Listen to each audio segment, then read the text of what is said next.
वचन की रोटी लेके हमारे बीच में आए, हम इसके लिए थोड़े से धन्यवाद करते हैं। आगे से कुछ भाइयों का सुनते हैं। सबको जय मसीह की। Hallelujah hallelujah.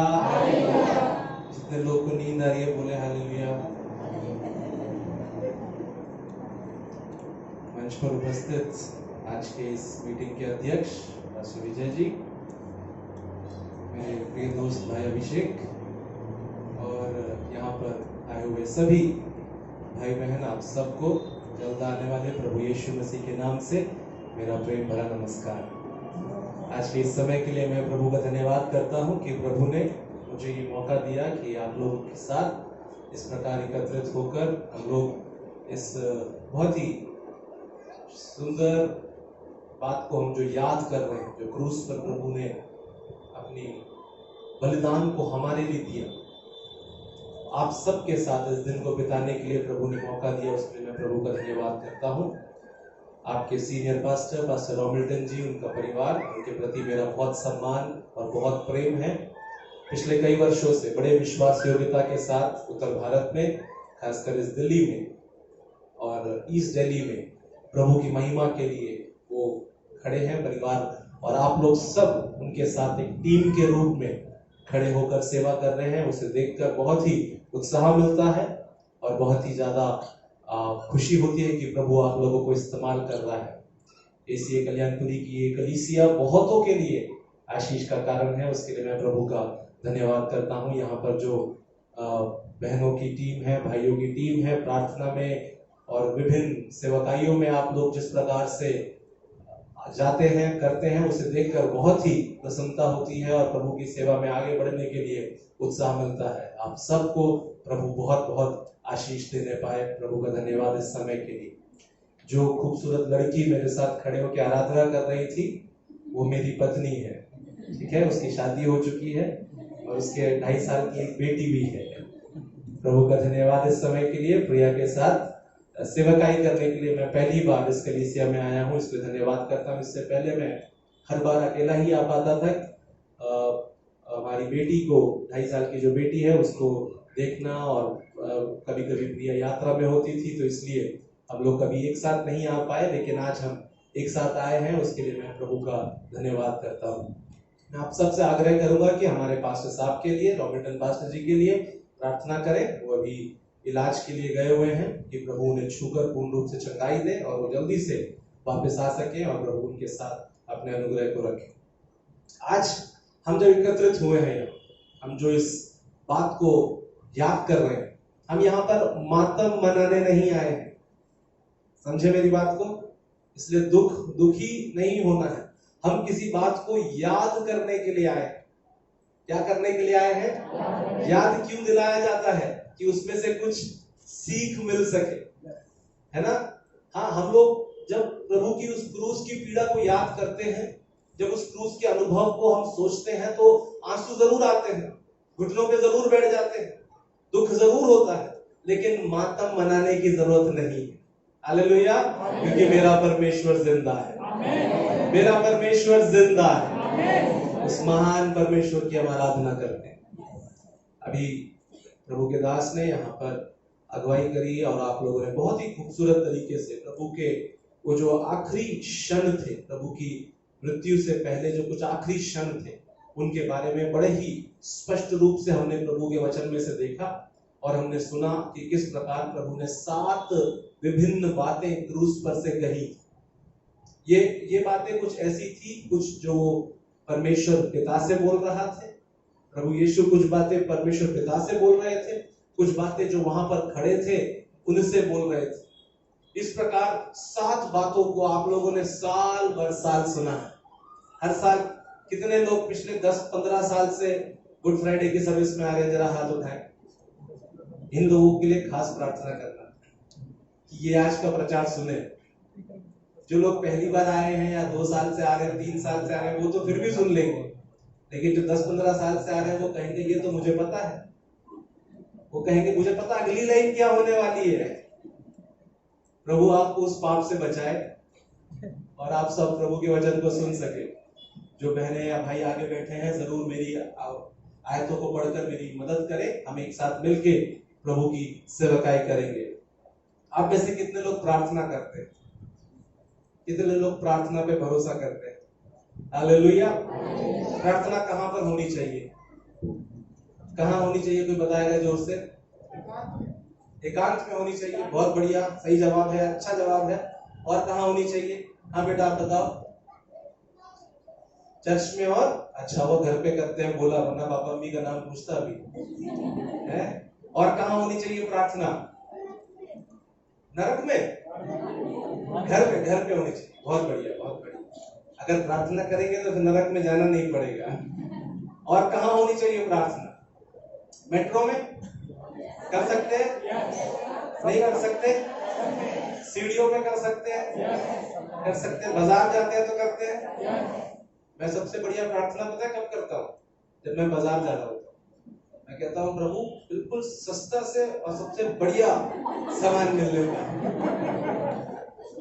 अरे प्रावधान है प्रार्थना का। मेरा प्रभु मेरी छोटी से छोटी आवश्यकता से लेकर बड़ी से बड़ी आवश्यकता में मेरा प्रभु मेरे लिए मौजूद है। हालेलुया। एक ऐसे परमेश्वर की हम आराधना करते हैं जो हमारी हर एक जरूरतों को जानने वाला, हर एक जरूरतों को समझने वाला परमेश्वर। हालेलुया। जब प्रभु यीशु क्रूस पर थे, वो जो 3-3.5 घंटे के दौरान एकदम से मृत्यु नहीं हुई थी। क्रूस की जो मृत्यु थी सबसे दर्दनाक मृत्यु में से एक है। एक एक इंच करके मनुष्य को मारा जाता है, बड़े दर्द के साथ, बड़ी पीड़ा के साथ। कीलों का जो पीड़ा होती है वो कीलों की पीड़ा है, उसमें से खून निकल रहा होता है, वो जख्म जो है और भी ज्यादा दर्द दे रहा होता है।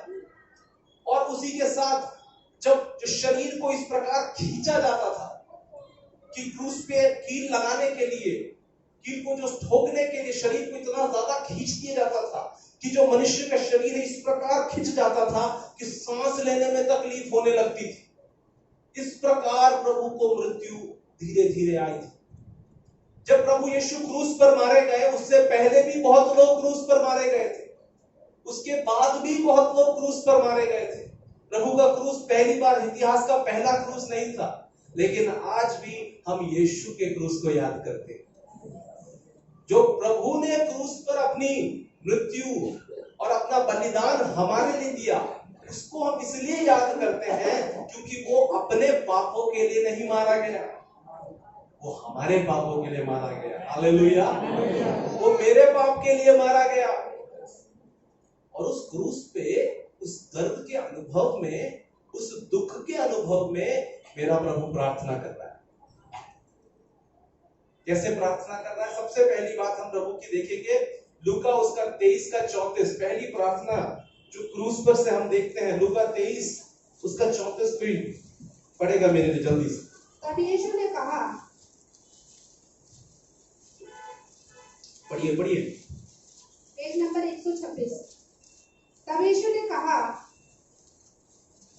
हे पिता, इन्हें क्षमा कर, क्योंकि ये नहीं जानते कि क्या कर रहे हैं। हे पिता, इन्हें क्षमा कर, क्योंकि ये नहीं जानते ये क्या कर रहे हैं।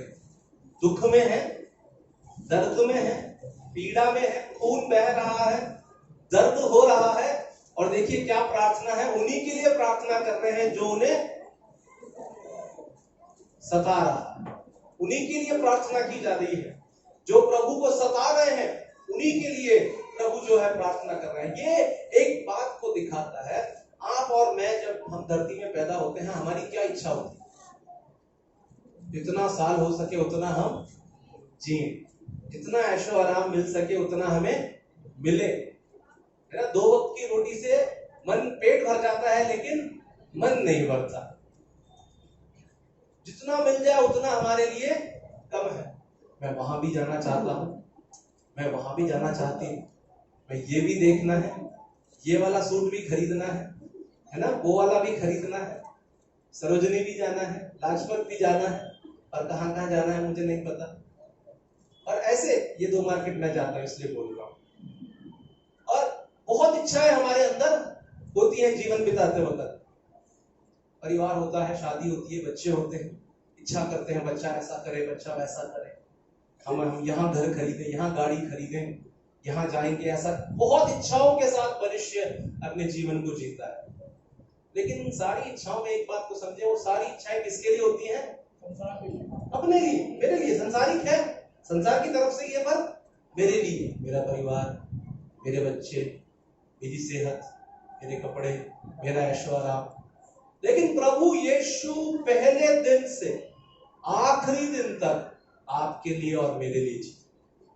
हालेलुया। प्रभु यीशु ने शुरू से लेके आखिर तक उनके मन में केवल दूसरे लोग थे। उनकी इच्छा क्या थी? परमेश्वर का राज्य आने, उसके पिता के राज्य के बारे में प्रचार करने के लिए प्रभु यीशु जो है धरती पर आए। और वहां पर हम देखें, प्रभु हमेशा हमेशा उनके इच्छा यही थी कि प्रभु का प्रेम, परमेश्वर के प्रेम को मनुष्य समझने पाए। वो ऐसी प्रार्थना करते हैं कि पिता इन्हें क्षमा कर, क्योंकि ये नहीं जानते ये क्या कर रहे हैं। और हमारी प्रार्थना क्या होती? प्रभु जी ये दे दो, वो दे दो, ये वाला नहीं वो वाला दे दो। ऐसे हम प्रार्थना करते हैं? नहीं, आप लोग तो बहुत आत्मिक हैं, मैं अपनी कलीसिया की बात कर रहा हूं। एक छोटे बच्चे ने, उसको साइकिल चाहिए था, घर पे बोल बोल के परेशान हो गया, कोई देने को तैयार नहीं, खरीदने को तैयार नहीं। तो उसने प्रार्थना की बड़े आत्मिक तरीके से, प्रभु जी मेरे जीवन में मुझे एक साइकिल की आवश्यकता है। प्रभु जी आपकी इच्छा हो तो अपनी इच्छा पूरी करें, आपकी मर्जी पूरी होने पाए, आपको महिमा मिलने पाए, मुझे एक साइकिल मिल जाए। रात को सो गया, सुबह उठा, साइकिल नहीं। बड़ा दुख हुआ, बड़ा क्लेश हुआ। उसने YouTube लगाया, दूसरा एक प्रचार सुना, दूसरे तरीके की प्रार्थना सुनी, और फिर उसने नई प्रार्थना की। उसने कहा, प्रभु जी मैं इस बात को विश्वास करता हूं कि मुझे एक नीले रंग की साइकिल की जरूरत है, और विश्वास की आंखों से उसे मैं देखता हूं। प्रभु आपने वो दे दिया है। कल सुबह ठीक 6 बजे मेरे घर के बाहर वो साइकिल होने पाए। सो गया प्रार्थना करके, सुबह उठा, फिर भी साइकिल नहीं है। बड़ा दुखी हुआ, इधर उधर भटकता रहा, घर के अंदर ऐसे ऐसे भटक रहा था, तो बड़ा गुस्सा आ रहा था। 2 बार प्रार्थना कर दी, नहीं मिला। तो उसको यीशु की जो माता मरियम, उनकी एक उसको जो है मूर्ति मिली। उस मूर्ति को उसने जाके अपने गार्डन में जाके गाड़ दिया। गाड़ के सारा मिट्टी सब अच्छे से डाल के वो अपने कमरे में आया, और फिर उसने प्रार्थना करी, प्रभु यीशु अगर आपको अपनी मम्मी चाहिए तो।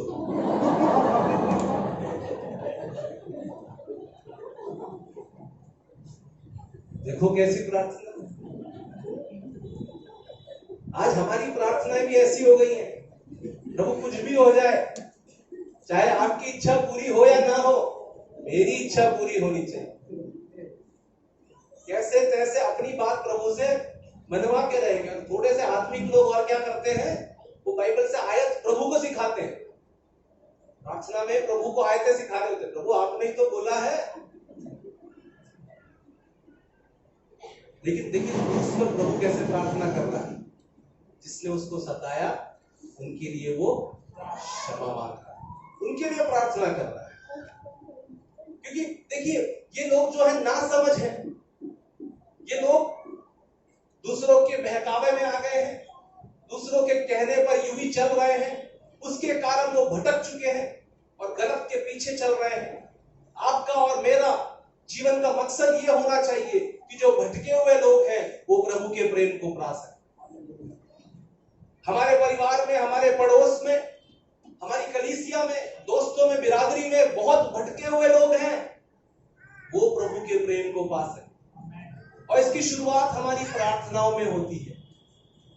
सबसे पहले सेवकाई की शुरुआत प्रार्थना में होती है। आप क्या प्रार्थना करते हैं, कैसे प्रार्थना करते हैं? मैं तो ये तक बोलूंगा कि आप जिस प्रकार के शब्दों का इस्तेमाल करते हैं, जिस प्रकार के विचार आपके मन में आते हैं, जिस प्रकार की बातें आप करते हैं, जिस प्रकार के विचार और आइडिया आपके मन में आते हैं, वो आपकी प्रार्थना के कारण होते हैं। जितना समय परमेश्वर के साथ बिताएंगे उतना हम नए होते जाएंगे। जितना हम प्रभु के साथ समय बिताएंगे उतना हम प्रभु के करीब आते जाएंगे और प्रभु के समान होते जाएंगे। हालेलुया। एक ऐसे अनुभव में प्रार्थना हमें लेकर जा रहा है। मनुष्य जो है जिस तरीके से आज हम अपने इच्छाओं के, अपने शारीरिक अभिलाषाओं में आगे बढ़ रहे हैं, अगर उसी तरह आगे बढ़ते जाएंगे तो मनुष्य का सर्वनाश हो जाएगा।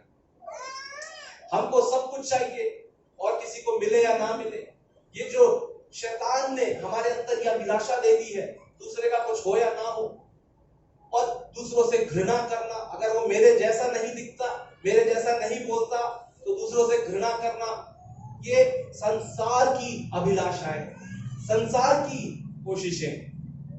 पिछले दिनों में एक जगह पर बैठा हुआ था और धर्म की बातें चल रही थी। आजकल जहां भी बैठो अपने आप धर्म की बातें चालू हो जाती।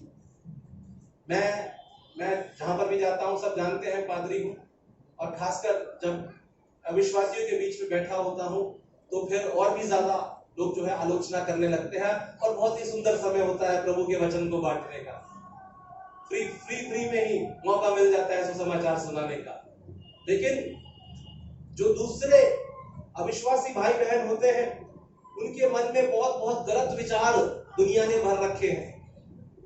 दुनिया ने बहुत जो है गलत योजनाएं उनके दिमाग में भर रखा है कि मसीही तो ऐसे होते हैं, क्रिश्चियन तो ये करते हैं, वैसे होते हैं, ऐसे उनको मसीह बन जाओ, चर्च में चले जाओ, 1 लाख रुपया मिल जाएगा।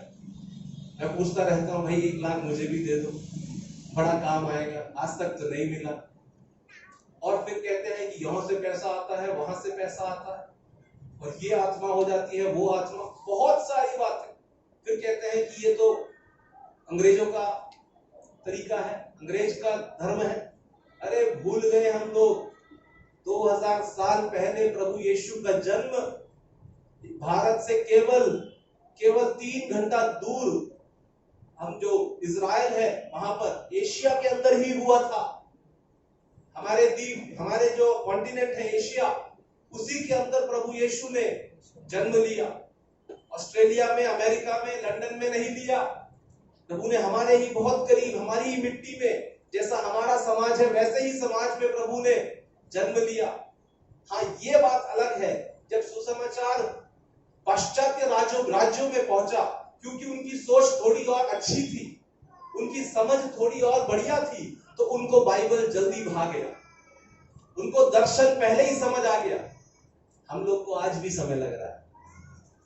सबसे पहले सुसमाचार यानी कि 2000 साल से भी पहले सुसमाचार जो है भारत के तट पर आया। थोमा जो प्रभु का चेला, वो प्रभु के सुसमाचार को पहले दक्षिणी भारत में लेकर आया और वहां से चलकर जो सुसमाचार जो है भारत के विभिन्न कोनों तक पहुंचा है। लेकिन आज भी बहुत लोग हैं जिन्होंने यीशु के नाम को नहीं सुना। आज भी बहुत हैं जिन्होंने यीशु के काम को नहीं जाना है, यीशु के प्रेम को नहीं समझा है। क्यों नहीं समझा है? मेरी गलती है, आपकी गलती है कि आज भी लोग यीशु को नहीं जानते। आप सब कह रहे हैं अरे पादरी साहब इतना तो मत बोलो, आपकी गलती तो ठीक है, मेरी गलती मत बोलो।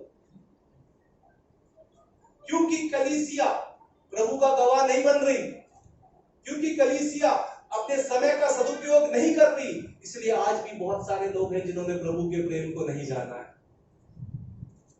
कल मैं एक भाई के साथ बैठा हुआ था, बीजेपी का बहुत बड़ा लीडर है, बात बात पे मुझे हड़काता रहता है, पर मुझे मौका मिलता है उससे प्रभु के प्रेम को बताने का। पता नहीं कब मेरी मार पड़ने वाली है, लेकिन तब तक मैं उसे प्रभु के प्रेम को बताता रहता। मैंने उसको बोला,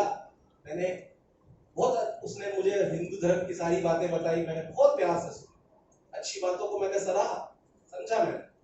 फिर मैंने पूरे बाइबल का जो निष्कर्ष है, एक शब्द, 1-2-3 लाइनों में उसको बताया। मैंने कहा हमें जो शिक्षा दी गई वो केवल यही है कि अपने परमेश्वर से अपने तन, मन और धन से प्रेम करो, दूसरा अपने पड़ोसी से प्रेम करो। फिर मैंने समझाया पड़ोसी कौन है? जो जरूरत में है वो आपका पड़ोसी है ना। बड़ा उसको अच्छा लगा, और भी आधा घंटा और बैठ के हमने बात की। सुसमाचार को सुनाया। इस प्रकार हमें मिलने वाला हर एक मौका हमें इस्तेमाल करना है। हर एक मौका हमें जो है दूसरों तक, देखिए हमें किसी का धर्म नहीं बदलना है, किसी का धर्म नहीं बदलना, हमें केवल यीशु के प्रेम को दूसरों तक पहुंचाना है। दुनिया की आज सबसे बड़ी बीमारी कौन सी? कौन सी दुनिया की सबसे बड़ी बीमारी? कोरोना बोलेंगे कुछ लोग, कोरोना से बहुत लोग मरे हैं, बहुत दिक्कत हुई है, लेकिन उसका अभी वैक्सीन आ गया है, कह तो रहे हैं कि आ गया है ना? तो कितनों को वैक्सीन लग गई है? कोई हाथ उठाएगा? 1 3 4 लोग हैं। चलो प्रभु आपको आशीष दे। हम लोग को नहीं लगी है, मैं उम्र में ज्यादा लग रहा हूँ लेकिन 45 से कम, इसलिए मेरी नहीं लगी है। हम पर दुनिया की सबसे जो एक जिस बीमारी को हम कहते हैं जो बहुत घातक है, उनमें से एक है एड्स। एड्स एक ऐसी बीमारी है जिसको हो जाए तो अगला जो पीढ़ी होती है, अगली जो संतान होती है, उनको भी हो जाता है। उस बच्चे की क्या गलती? क्योंकि माता या पिता के अंदर वो वायरस था, इसलिए अगली पीढ़ी के ऊपर भी वो एड्स की जो बीमारी है आ जाती है। इसलिए उसकी घातकता और भी बढ़ जाती है बहुत ही। अगर आप में से किसी को एड्स की दवाई मिल जाए तो आप क्या करोगे? कोई बताओ मुझे जल्दी से। अगर आप में से किसी को एड्स की दवाई मिल जाए तो आप क्या करोगे? सबको बताइए। जिसको भी जरूरत है आप उसको जाकर दोगे। आप दुनिया भर में ऐलान करवा दोगे। आप रेडियो पर जाओगे, आप टीवी पे जाओगे, फेसबुक पे लिखोगे, व्हाट्सएप पे लिखोगे, जहां मौका मिले आप वहां लिखोगे कि मुझे दवाई मिल गई है। अब आपको परेशान होने की जरूरत नहीं, पीड़ित होने की जरूरत नहीं, दुखी होने की जरूरत नहीं, दवाई मिल चुकी है। अरे सुसमाचार भी तो ऐसा ही है। मेरा भाई मेरी बहन बाहर दुनिया के पाप में सड़ रहे हैं, बर्बाद हो रहे हैं, अनंत काल के उस आग की तरफ जा रहे हैं, और मैं आंखें बंद करके प्रभु जी धन्यवाद। नहीं, कलीसिया में आते हैं क्यों? प्रभु से अनुग्रह प्राप्त करने के लिए। कलीसिया में क्यों आते हैं? प्रभु से शक्ति प्राप्त करने के लिए, सामर्थ प्राप्त करने के लिए, और उस सामर्थ के साथ हम बाहर जाते हैं। उस सामर्थ के साथ हम मार्केट में जाएंगे, उस सामर्थ के साथ अपनी बिरादरी में जाएंगे, उस सामर्थ के साथ हम अपने परिवार में जाएंगे, अपने ऑफिस में जाएंगे, अपने काम के क्षेत्र में जाएंगे, और वहां पर प्रभु के लिए गवाह बनेंगे। हालेलुया। कलीसिया एक साथ खड़ी होकर सेवा करने लगे तो वो दिन दूर नहीं जब हमारे चारों तरफ प्रभु की स्तुति होने लगी। बहुत बड़ी चट्टान है, बहुत बड़ा एक पहाड़ है, उसको एक बंदा लोहे से, हथौड़े से और कील से ठोकने से वो पहले टूटेगा, या फिर हम सब मिलके करेंगे तो वो टूट जाएगा। हालेलुया। इसलिए जब आप दूसरे को देखते हैं घर में, अपने परिवार में किसी गैर विश्वासी को देखते हैं, जो भाई जिसने अभी तक प्रभु के प्रेम को नहीं जाना, बहन अपने बिरादरी में, अपने पड़ोस में, तो उनको जब आप देखते हैं, उन्हें आप, अरे ये तो फलाना भाषा बोलने वाला है, ये फलाना जाति का है, ये इस रंग का है, ये इधर से आता है, ये वहां का है, इस धर्म का है, वैसे ना देखें। आप उसको देखें कि ये परमेश्वर की सृष्टि है, इसको परमेश्वर ने बनाया है। अरे ये मेरा भाई, ये मेरी बहन भटक गई, इसके लिए प्रार्थना करें, और जैसे मौका मिले उसको सुसमाचार सुनाएं। ये तभी आएगा जब हम दूसरे के प्रति एक बोझ को रखें। प्रभु के उस क्रूस की मृत्यु पर ये बताना चाहता हूं कि प्रभु ने क्रूस में भी, क्रूस के अनुभव में भी प्रार्थना करी। हम लोग तब प्रार्थना करते हैं जब पंखा बढ़िया से चल रहा है ना, जब पंखा अच्छे से चल रहा होता है तब हम कहते हैं अरे प्रार्थना करते हैं। बहुत समय पहले की बात है, यहाँ पर नहीं, केरल में कुछ लोग ऐसा किया करते थे कि प्रार्थना का समय उन्होंने तब रखा हुआ था जब लाइट जाती थी। शाम को 8 से 8:30 हर रोज वहां पर कुछ समय पहले, बहुत समय पहले लाइट जाया करती थी, तो कुछ लोग उस समय प्रार्थना करते थे। क्यों? तब तो टीवी बंद होगा, सीरियल नहीं देख सकते, तो वो आधे घंटे में जल्दी से प्रार्थना को, पारिवारिक प्रार्थना को निपटाए।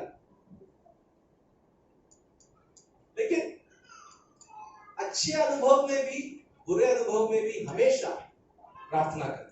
और प्रभु वो हमें क्रूस के उस अनुभव में प्रभु जो है समझाता है कि हमें प्रार्थना करना है। प्रभु ने ये प्रार्थना की कि प्रभु इन्हें क्षमा करें क्योंकि ये नहीं जानते ये क्या कर रहे हैं। दूसरी बात को देखेंगे लूका 23 के 43, लूका 23 का 43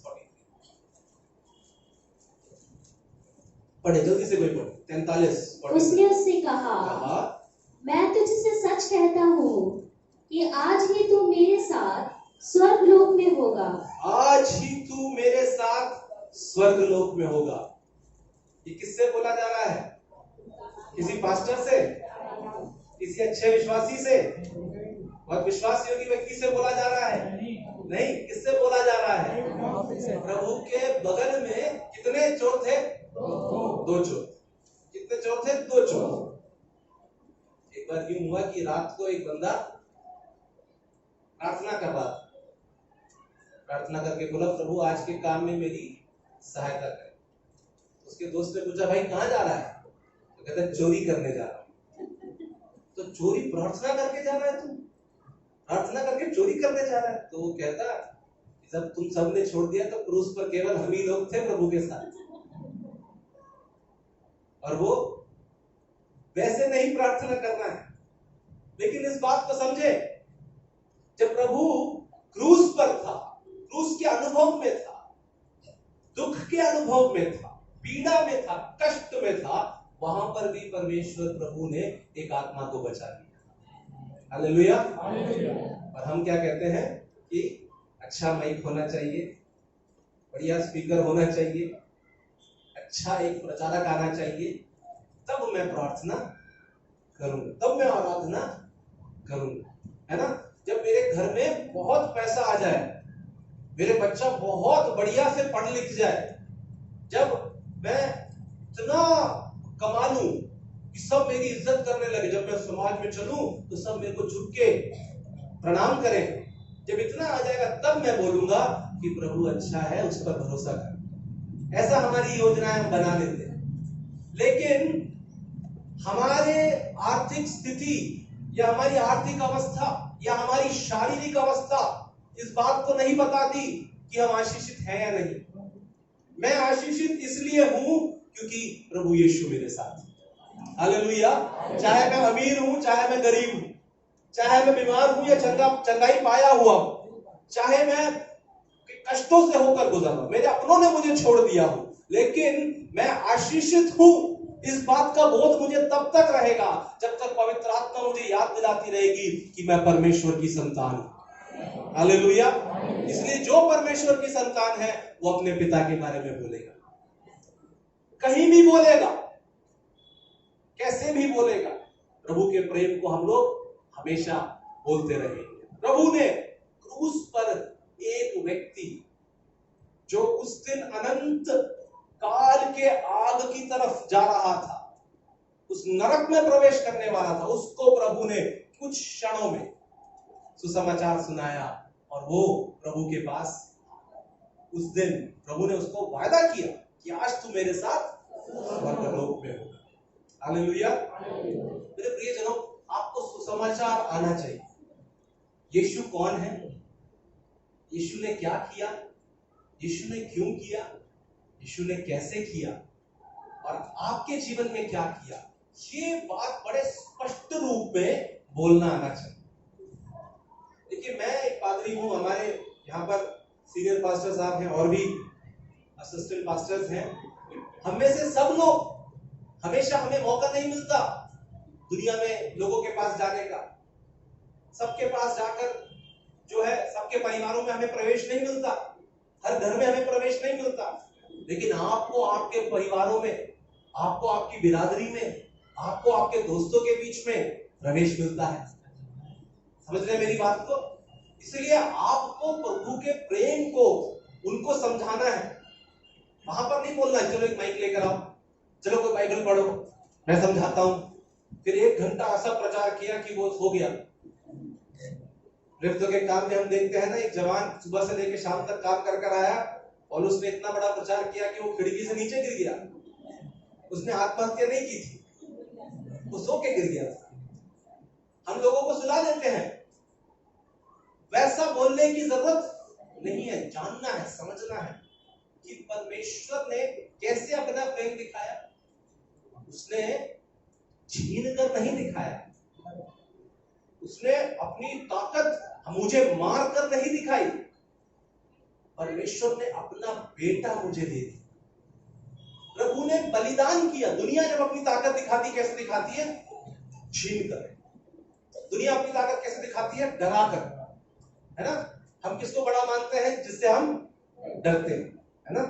जो हमें चोट पहुंचा सकता है, जो हमें परेशान कर सकता है, उसको क्या कहते हैं? सर हम कहते हैं ना। लेकिन परमेश्वर ने जब अपना प्रेम दिखाया, परमेश्वर ने जब अपने सामर्थ्य को दिखाया, अपनी शक्ति को दिखाया, प्रभु ने अपना बलिदान हमारे लिए दिया। ये बात को समझाना है। दुनिया आज भटक चुकी है।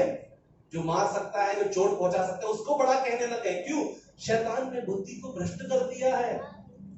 लेकिन आप और मैं समझने पाए, जानने पाए कि प्रभु ने अपने प्रेम को हमारे जीवन में कैसे दिखाया। आयतों को पढ़े, दूसरों को सुसमाचार सुनाना, स्पष्ट से स्पष्ट रूप में, संक्षिप्त रूप में दूसरों को सुसमाचार सुनाने के लिए आप खुद अपने शब्दों में बोले। तब नहीं बोले कि चर्चा ना, तुम वो कभी नहीं आएगा। तब नहीं बोलते मैं पास्टर को बुलाऊंगा, तो खुद ही बोलेगा, अरे तू 10 साल से चर्च जा रहा है, तेरा क्या फायदा होगा? 15 साल से चर्च जा रहे हो, अभी तक तुम्हें कुछ नहीं पता। तब फिर क्या होगा? सुसमाचार नहीं पता, चाचा चौधरी की कॉमिक्स का कहानी बता दो। वैसे नहीं, प्रभु के प्रेम को समझाना। आप में से बहुत लोगों को मैं जानता हूं जो सेवकाई कर रहे हैं, अपने जीवन के द्वारा, अपने काम के साथ आप प्रभु के प्रेम को दूसरों तक पहुंचा रहे हैं। बहुत अच्छी बात है। हम सबको उसमें आगे बढ़ना है। हालेलुया। जल्दी से आगे बढ़ूंगा। प्रभु बोझ की सेवकाई भी है। इसके बाद तीसरी जो बात प्रभु ने बोला, यूहन्ना उसका 19 उसका 26 से लेके 27। यूहन्ना उसका 19 26 से लेके 27। पेज नंबर 160, नया नियम। जब यीशु ने अपनी माता और उस चेले को जिससे वह प्रेम रखता था पास खड़े देखा, तो अपनी माता से कहा, हे नारी, देख यह तेरा पुत्र है। तब उसने चेले से कहा, यह तेरी माता है। और उसी समय से वह चेला उसे अपने घर ले गया। उसी समय से वो चेला उसे अपने घर ले गया। नए नियम को जब हम पढ़ते हैं तो हमें इस बात का ज्ञात होता है कि वो जो चेला वहां पर बताया जाता है, वो यूहन्ना रचित सुसमाचार को लिखने वाला, उसका लेखक जिसे हम विश्वास करते हैं वो खुद यूहन्ना, उसके बारे में यहाँ पर बताया जा रहा है। अब यहाँ पर देखें, प्रभु यीशु सबसे पहली प्रार्थना प्रभु ने किसके लिए की? जो उसको सता रहे, यानी कि दुनिया के लोग, उनके बीच में प्रभु ने अपने काम को किया। दूसरी बात प्रभु ने किसके प्रति बोली? कोई चोर, उसकी सेवकाई क्षेत्र, है ना, वो भी कोई गैर है। बाकी भी जो थे वो उसके लोग जरूर थे, यहूदी लोग जरूर थे, लेकिन उसके करीबी लोगों में से नहीं था। लेकिन उनके प्रति प्रेम था, उनके प्रति बोझ था। और जो चोर उसके बगल में पड़ा हुआ था, जो नाश में था, जो बर्बाद था, जिसका कोई इज्जत नहीं करता था, उसकी भी प्रभु ने इज्जत करी। लेकिन तीसरा झुंड कौन सा है? किससे प्रभु बोल रहा है? अपने परिवार से, अपनी मां से। देख रहे हैं आप क्या यहाँ बोला जा रहा है? आप समाज से प्यार कर सकते हैं, दुनिया को आप अच्छा बोल सकते हैं, दुनिया के सामने अच्छे बन सकते हैं, लेकिन उससे काम नहीं चलेगा। जो आपके परिवार के अंदर जो आपकी रिस्पॉन्सिबिलिटी, जो कर्तव्य है आपका, उसको भी आपको पूरा करना है। हालेलुया। मेरी बात को समझ रहे हैं कोई? है ना। हम बाहर जाके बहुत बड़े बड़े पास्टर बन जाते हैं, हम बाहर जाके दूसरों के सामने बहुत पवित्र बन जाते हैं। अरे भाई, हमारा सर नहीं उठता, हम झुक के ही बात करते हैं। लेकिन कभी इनके घर में जाके देखो क्या होता है। एक बच्चे ने इस प्रकार बोला कि कलीसिया में मेरा पापा स्वर्गदूत, बिल्कुल दूत है, और घर पे पापा बिल्कुल भूत है। हम कुछ लोग तरीका सीख चुके हैं, दूत से भूत कैसे बनना है उसमें टाइम नहीं लगता।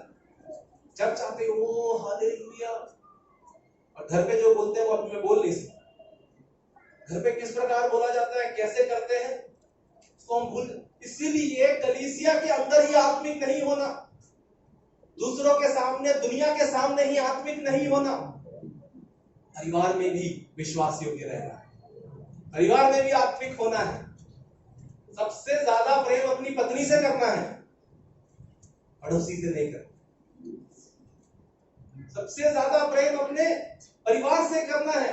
वो जान सके कि हाँ, बच्चा कह सके कि मेरा जो पिता है वो प्रभु का दास है, प्रभु का जन है।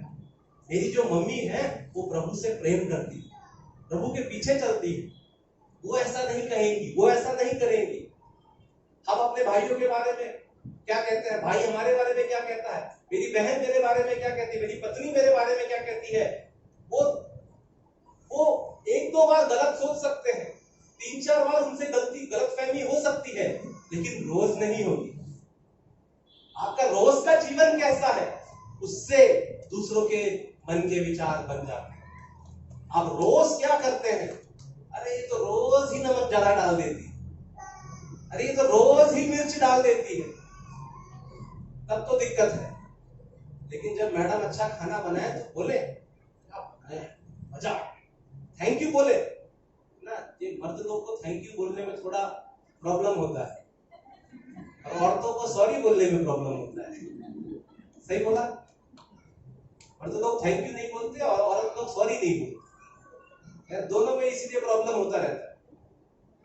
कुछ अच्छा लगे घर में तो धन्यवाद करें, उनको थैंक यू बोले, थैंक यू मैडम, आपने ये किया मेरे बच्चों को, ये हमारे घर पे ऐसा किया। इसके लिए छोटी छोटी बात के लिए दूसरों को सराहें, पति भी पत्नी भी, और परिवार के अंदर भी एक सेवकाई करें। केवल बाहर जाके सुनाने में, कलीसिया में जाकर विश्वास योग्यता नहीं, परिवार के अंदर भी विश्वास योग्यता होने पाए। प्रभु यीशु क्रूस पर थे, और जिस प्रकार मैंने शुरू में बोला कि जैसा हमारा भारतीय समाज है वैसा ही इजराइल का भी समाज, उनकी भी सोच विचार, उनकी भी इच्छाएं वैसी ही थी। वहां पर भी जो परिवार का पहला बेटा होता है उसको परिवार का ध्यान रखना होता है। और जिस प्रकार हम नए नियम को पढ़ते हैं ऐसा महसूस होता है कि जो यूसुफ, जो प्रभु यीशु के धरती के उस समय के मरियम जो प्रभु की माता, उनके पति हुआ करते थे, उनके बारे में कुछ यहाँ बताया नहीं गया। इसका मतलब उनकी मृत्यु पहले ही हो चुकी होगी। इसके कारण प्रभु के ऊपर और भी ज्यादा कर्तव्य था अपनी मां को देखभाल करने का, अपने परिवार का देखभाल करने का। और अगर आप देखें, क्योंकि प्रभु यीशु परमेश्वर की इच्छा को पूरा कर रहा था, उसके जो भाई बहन थे उससे घृणा करते थे। देखिए, अगर आपके भाई बहन आप परमेश्वर की योजना को पूरा कर रहे हैं, प्रभु की इच्छा को पूरा कर रहे हैं, उसके कारण आपसे घृणा कर रहे हैं, तो प्रभु का धन्यवाद करें। हालेलुया। निराश होने की जरूरत नहीं है।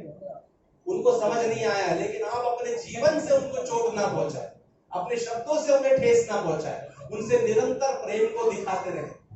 उस प्रेम के साथ जब आगे बढ़ेंगे, एक ना एक दिन प्रभु जरूर उनके मन को बदलेगा। और प्रभु यीशु ने अपने कर्तव्य को परिवार के अंदर पूरा किया। और क्या, उन्होंने अपनी माता को यूहन्ना के हाथ में सौंपा। और उससे बढ़कर एक चीज देखिए, यूहन्ना के लिए उस समय कितना ही गर्व, अपने आप में गर्व महसूस करने वाला होगा कि प्रभु यीशु अपनी माता का कर्तव्य, अपना भार मेरे को दे रहा है। हालेलुया। कितना गर्वान्वित महसूस कर रहा होगा अपने आप में यूहन्ना कि प्रभु मुझे अपने जीवन की सबसे बहुमूल्य व्यक्ति को मेरे हाथ में सौंप रहा है। हालेलुया। इसलिए जब सेवकाई का कोई मौका मिले, उसको छोटा बड़ा ना जाने, उसको ये जाने कि प्रभु ने मुझे चुना है, प्रभु ने मुझे स्थापित किया है, मैं इसको करूंगा, इसमें आगे बढ़ूंगा। हालेलुया। किसी भी अवसर को छोटा बड़ा ना जाने। कलीसिया में झाड़ू लगानी है, पोछा लगाना है, उसको छोटा बड़ा ना जाने। गीत गाने का मौका मिल रहा है, पास्टर साहब के साथ कहीं जाने का मौका मिल रहा है, कोई मीटिंग में बैठने का मौका, कोई भी अवसर मिले उसको छोटा बड़ा ना जाने। प्रभु ने अवसर दिया है, प्रभु ने चुना है, स्थापित किया है, उसमें आनंद मनाए। उसमें आगे बढ़े। हालेलुया। ऐसे प्रभु के प्रेम में हमें आगे बढ़ना है। जल्दी से मैं आगे बढ़ूंगा। चौथी आयत, चौथी जो शब्द प्रभु ने बोला, मरकुस उसका 15 का 34, मरकुस रचित सुसमाचार उसका 15वां अध्याय उसकी 34वीं आयत।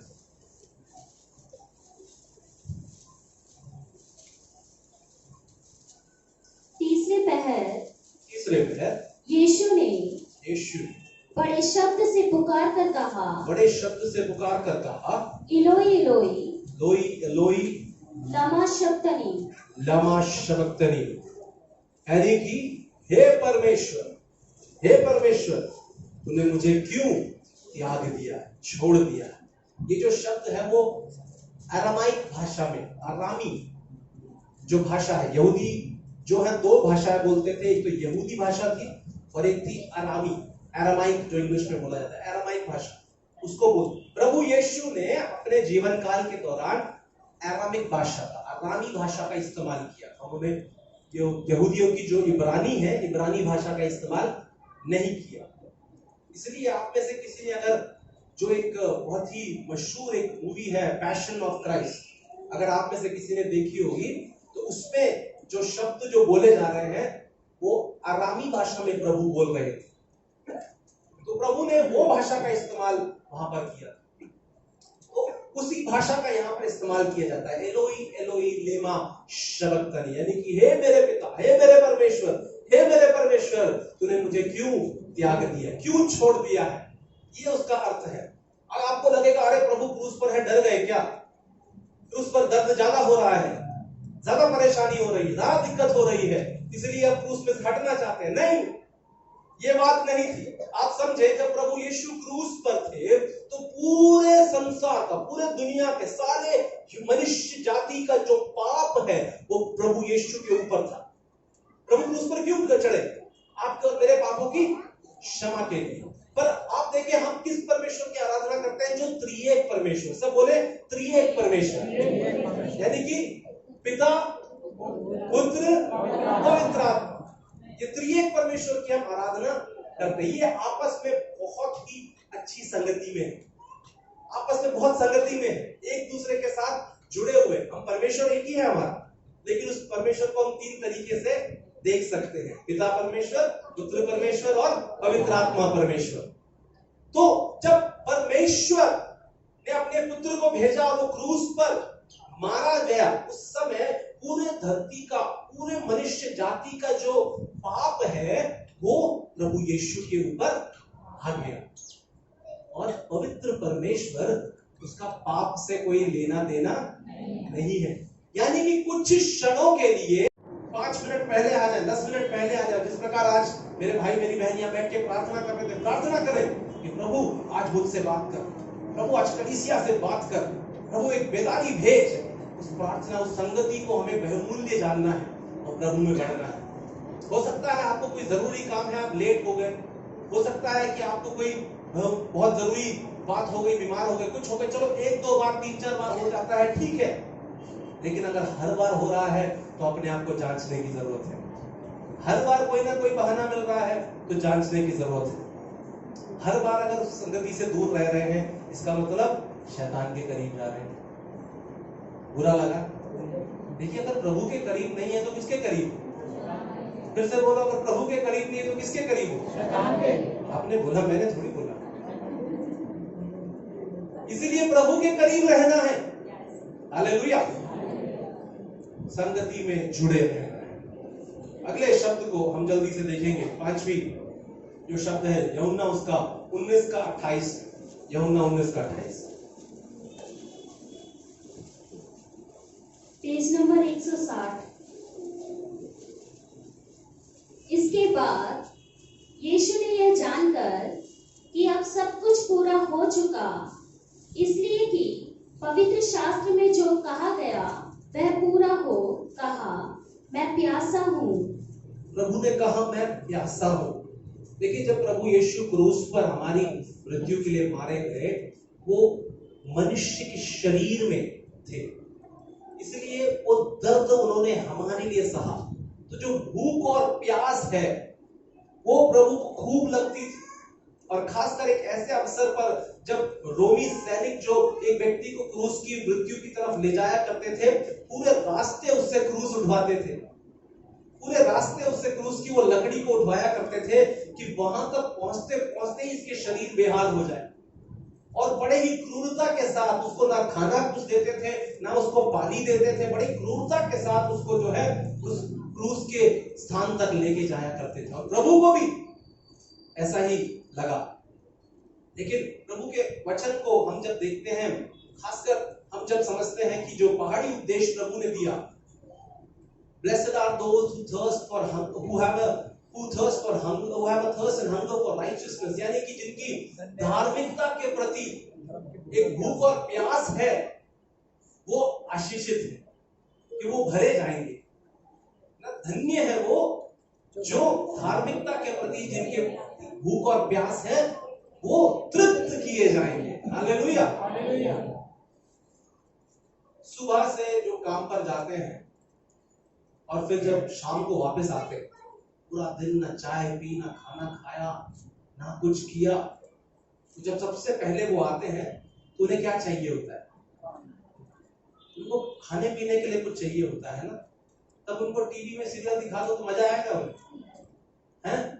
नहीं आएगा। तब उनको बढ़िया सा सूट दिखा दो, यार देखो चमकीला सूट लेकर आए हैं, उनको मजा आएगा। उनका ध्यान किस तरफ है? खाने की तरफ है और पीने की तरफ। उनकी सोच कहां पर है? उनको क्या चाहिए? खाना चाहिए, पीना चाहिए, तभी उनको जो है जीवन में ताकत है। आपका और मेरा परमेश्वर के प्रति यही रवैया होना चाहिए कि मुझे यीशु चाहिए। हालेलुया। और कुछ नहीं, क्योंकि अगर यीशु मिल जाए, यीशु के साथ हूं तो सब कुछ है। हालेलुया। अगर यीशु के करीब हूं, यीशु के पास हूं तो सब कुछ है। हालेलुया। एक ऐसा अनुभव हमारे जीवन में होना चाहिए। इसलिए प्रभु ने जब उस प्यास को दर्शाया, प्रभु ने अपने शरीर की उस कंडीशन को दर्शाया कि वो कैसे एक अवस्था में वहां पर था। आखिरी बात की तरफ हम जल्दी से बढ़ेंगे, छठी बात की तरफ। यूहन्ना 19:30 का पहला भाग जल्दी से पढ़ेंगे। यूहन्ना 19 उसका 30 का पहला भाग।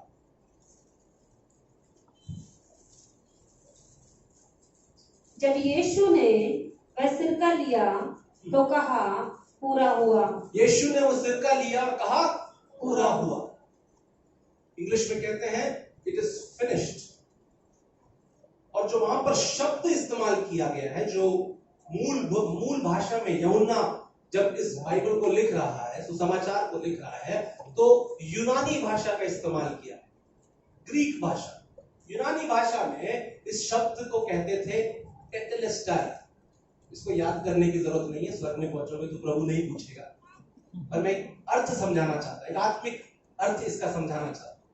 टेटेलेस्टाई शब्द का जो उपयोग था उस समय के मार्केट में, बाजार में इस्तेमाल किया जाता था। जब एक व्यापारी सामान खरीदने के लिए आता था, वो अपने ऑर्डर को देता था, बोलता था मुझे ये चाहिए, वो चाहिए, यहां से वैसा चाहिए, तब जो है उसके बाद उसको जब सामान मिलता था वो पेमेंट करता था, जो रोमी सिक्के से जो उसको जब पेमेंट करता था, उस पेमेंट के होने के बाद वो जोर से बोलते थे टेटेलेस्टाई, यानी कि ये पूरा हुआ, अब कुछ लेना देना बाकी नहीं है।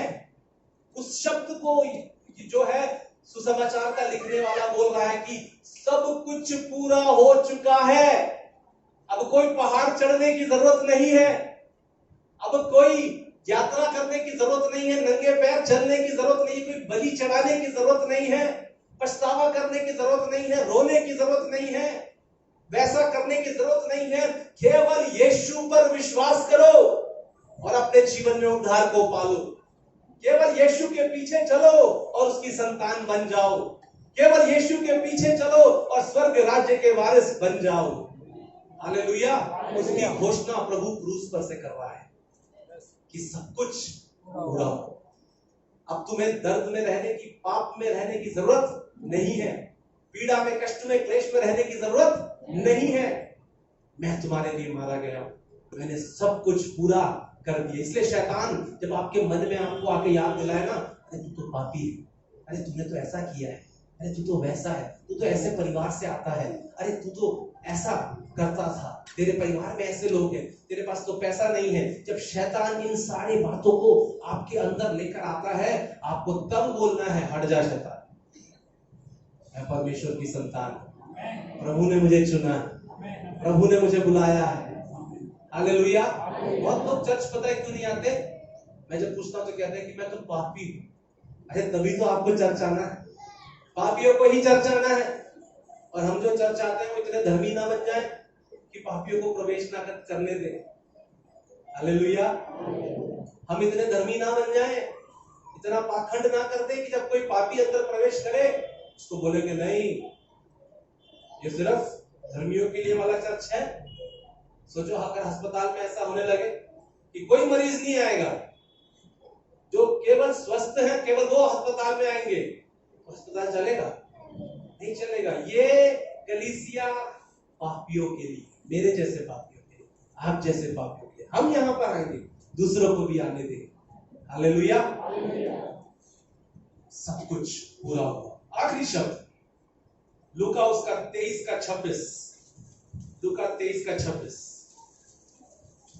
जल्दी से 23 का 46, माफ कीजिएगा, लूका उसका 23 का 46। और यीशु ने बड़े शब्द से पुकार कर कहा, हे पिता, मैं अपनी आत्मा तेरे हाथों में सौंपता हूँ। हे पिता, मैं अपनी आत्मा तेरे हाथों में सौंपता हूँ। और यह कहकर प्राण छोड़ दिए, प्राण को छोड़ दिया। आप जो भी करें, मैंने शुरू में बताया मैं बाजार जाता हूँ तो मैं प्रार्थना करता हूँ, वैसे ही मैं जहां भी जाता हूँ कुछ भी करता हूँ मैं प्रार्थना करके ही करता हूँ। हम सबको अपने जीवन की छोटी बड़ी बात को परमेश्वर के हाथ में सौंपना है। हालेलुया। किसके हाथ में सौंपना है? अपने पड़ोसी के हाथ में नहीं सौंपना है। किसके हाथ में सौंपना है? अपने बॉस के हाथ में नहीं सौंपना है। किसके हाथ में सौंपना है? अपने पति, अपने पत्नी, अपने बच्चों के हाथ में नहीं सौंपना है। किसके हाथ में सौंपना है? हालेलुया। अपने आप को नहीं सौंपना है। किसको सौंपना है? परमेश्वर के हाथ में सौंपना है। ऐसा हमारा जीवन होने पाए, ऐसी हमारी प्रार्थना होने पाए, ऐसी हमारी सेवकाई होने पाए। आंखों को बंद करेंगे, प्रभु भोज की सेवकाई के लिए तैयार होंगे, अपने आप को समर्पित करेंगे। प्रभु तेरा धन्यवाद। हालेलुया। हर एक व्यक्ति प्रार्थना करे, हर एक व्यक्ति आंखें बंद करे, सर झुकाएं और प्रार्थना करे कि प्रभु हमारे मनों को अपने उस प्रभु भोज को जब हम मनाते हैं उसको याद देने में हमें प्रभु सहायता करे। हालेलुया। सब लोग प्रार्थना।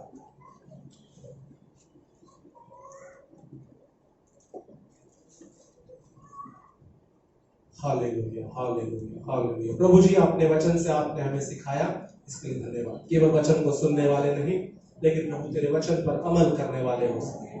प्रभु आज जब दुनिया भर में तेरे क्रूस को याद किया जाता है, ये केवल एक दिन का याद ना बन के रह जाएगा, लेकिन जो सीख हमें मिली, जिस प्रकार प्रभु अपने राज्य के, आपके राज्य के हिसाब से, आपके कार्य के हिसाब से, आपके प्रेम के हिसाब से प्रभु हमें आगे बढ़ना है। प्रभु उसके लिए हमारी सहायता करें, मेरी सहायता करें, यहाँ जितने लोग आए हैं उन सब की सहायता करें, हर एक जरूरत को पूरा करें। आपके पुत्र यीशु के नाम से मांगते हैं प्रभु, आमीन। Hallelujah, hallelujah.